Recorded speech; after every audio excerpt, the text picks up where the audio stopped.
आज लोकसभा में चुनाव सुधार को लेकर एक व्यापक चर्चा का कार्यक्रम चल रहा था, लेकिन न तो सत्ता पक्ष ने और न ही विपक्ष ने इसकी व्यापक गरिमा पर ध्यान दिया और उसे SIR के इर्द गिर्द संकुचित कर इसकी महत्ता को छीन करने का ही प्रयास किया। लोकसभा में विपक्ष की तरफ से बोलते हुए राहुल गांधी ने सत्ता पक्ष पर चुनाव आयोग के दुरुपयोग का मामला लगाया और कई उदाहरण भी इसे पेश किए। तो वहीं विपक्ष सत्ता पक्ष की तरफ से बोलते हुए निशिकांत दुबे ने कांग्रेस के शासनकाल में चुनाव आयोग के दुरुपयोग की बात उठा दी।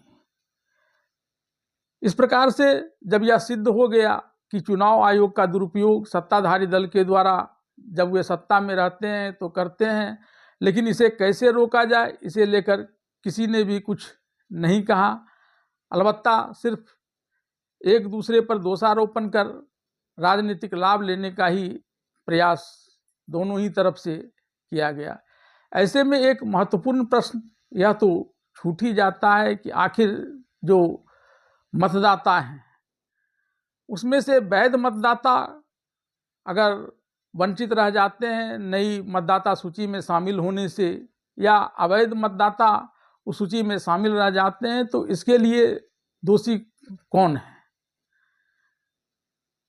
व्यापक रूप से इस पर चर्चा होती तो यह बात सामने जरूर आती कि जब सरकार के पास सारे डॉक्यूमेंट्स मौजूद रहते हैं इसके प्रमाणन से जुड़ी हुई, जिसके आधार पर वे किसी मतदाता की सुनिश्चित करते हैं कि वह अगली सूची में रहे या नहीं रहे, तो फिर इसका पूरा का पूरा भार मतदाता पर ही क्यों डाल दिया जाता है कि नाम कटने की स्थिति में वही इस बात को सत्यापित करे कि वे वैध मतदाता हैं, जबकि सरकार के पास इसके डॉक्यूमेंट्स हैं। अगर सरकार के जो पदाधिकारी इस चुनाव कार्य में लगे हुए होते हैं वे अपने कर्तव्यों का निर्वहन ढंग से नहीं करते हैं और उसका खामियाजा मतदाता को भुगतना पड़ता है, तो क्या इसके लिए दोषी अधिकारियों पर कार्यवाही नहीं की जानी चाहिए? या अवैध मतदाता जुट जाते हैं तो उसके लिए कार्यवाही नहीं की जानी चाहिए? क्योंकि एक तरफ जहां सरकार के पास सारे डॉक्यूमेंट्स हैं और उनकी बड़ी जिम्मेवारी बनती है, तो विपक्षी दलों राजनीतिक दलों के भी इसमें योगदान की पूरी व्यवस्था की गई है। उन्हें भी सारी मतदाता सूची उपलब्ध करा दिया जाता है और प्रमाणन तक पहुंचने की व्यवस्था सुनिश्चित की जाती है, और वे भी अपने कर्तव्यों का निर्वहन नहीं करते हैं, तो फिर क्या उन पर आरोप नहीं लगना चाहिए? इन तमाम बातों पर जहां व्यापक चर्चा होनी चाहिए वह चर्चा इस सदन में नहीं देखी जा रही है। आइए एक नज़र डालते हैं आज चुनाव आयोग चुनाव सुधार पर जो व्यापक चर्चा हुई थी उसमें से किस दल के नेता ने क्या क्या कहा है। विपक्ष के नेता राहुल गांधी ने चुनाव सुधार पर चर्चा के दौरान लोकसभा में कहा कि यह चर्चा ऐसे समय में आई है जब वोटर लिस्ट अपडेट के दौरान कई राज्यों में कथित गड़बड़ियों पर राजनीतिक बहस तेज हो गई है। विपक्षी पार्टियां नागरिकों और स्थानीय अधिकारियों की चिंताओं का हवाला देते हुए SIR प्रोसेस में अधिक ट्रांसपेरेंसी, अकाउंटेबिलिटी और निगरानी की मांग कर रही है।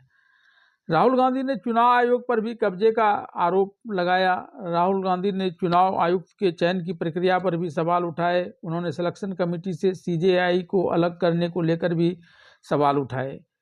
कांग्रेस सांसद राहुल गांधी ने राष्ट्रीय स्वयंसेवक संघ RSS पर तीखा हमला किया।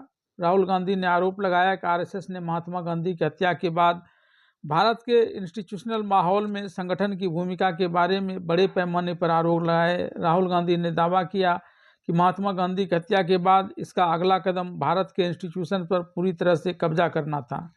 राहुल गांधी ने कहा कि इस तरह डेमोक्रेसी के मुख्य पिलर धीरे धीरे प्रभावित हुए या उन पर कब्जा कर लिया गया।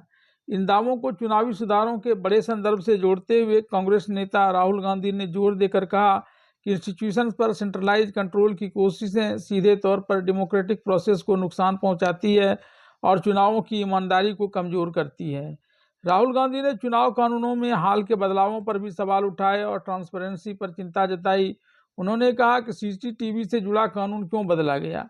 ऐसा कानून क्यों लाया गया जो चुनाव आयोग को चुनाव के 45 दिन बाद सीसीटीवी फुटेज नष्ट करने की इजाज़त देता है?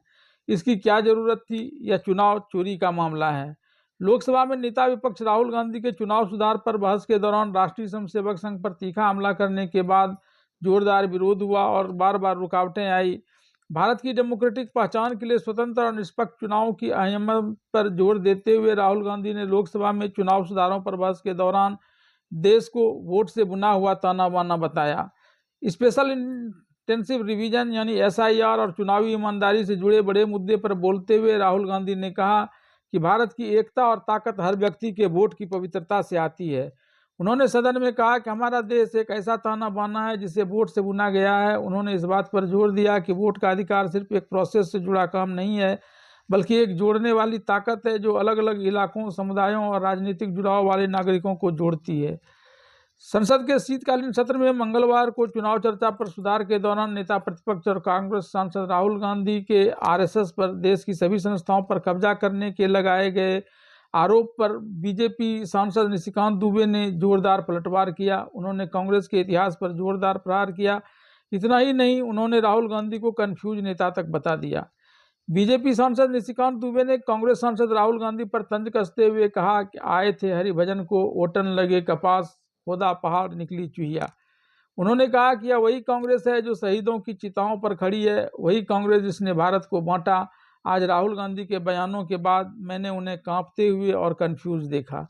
वे अचानक संविधान की बात करने लगे। मैं अपने साथ 196 की पूरी बहस लेकर आया हूं, कैसे कांग्रेस ने संविधान को फाड़ दिया था। उनके पास कोई जवाब नहीं है। राहुल गांधी द्वारा चुनाव आयोग की निष्पक्षता पर सवाल उठाने के बाद बीजेपी सांसद निशिकांत दुबे ने कांग्रेस पर जोरदार पलटवार करते हुए निशिकांत दुबे ने आरोप लगाया कि कांग्रेस ने ही चुनाव आयुक्तों को रिटायरमेंट के बाद मलाईदार पदों से नवाजने की परंपरा शुरू की थी, जिससे चुनाव आयोग का राजनीतिकरण हुआ। हमें आप नैतिकता न सिखाएं। उन्होंने सुकुमार सेन, VS रमादेवी, TN शेषन और MS गिल जैसे पूर्व मुख्य चुनाव आयुक्तों के उदाहरण दिए, जिन्हें कांग्रेस सरकारों ने रिटायरमेंट के बाद विभिन्न पदों से सम्मानित किया था। निशिकांत दुबे ने कहा कि प्रथम चुनाव आयुक्त सुकुमार सेन जब रिटायर हुए तो कांग्रेस सरकार ने उन्हें सूडान में दूत बनाकर भेज दिया। इसी तरह पूर्व CEC VS रमादेवी को सेवानिवृत्ति के बाद हिमाचल प्रदेश का राज्यपाल बना दिया गया। मशहूर चुनाव आयुक्त TN शेषन को रिटायरमेंट के बाद कांग्रेस ने टिकट दिया और अहमदाबाद से बीजेपी के खिलाफ चुनाव लड़वाया। वहीं पूर्व CEC MS गिल का उदाहरण देते हुए उन्होंने कहा कि उन्होंने तो रिटायरमेंट के बाद सीधे केंद्रीय मंत्री ही बना दिया गया था।